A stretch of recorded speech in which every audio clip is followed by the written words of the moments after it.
so step one is slide it in, and then you can adjust the additional length. When you push it in, it becomes shorter, and when you pull it out, it becomes longer.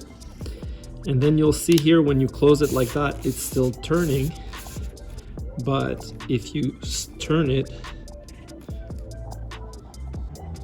then it becomes tight.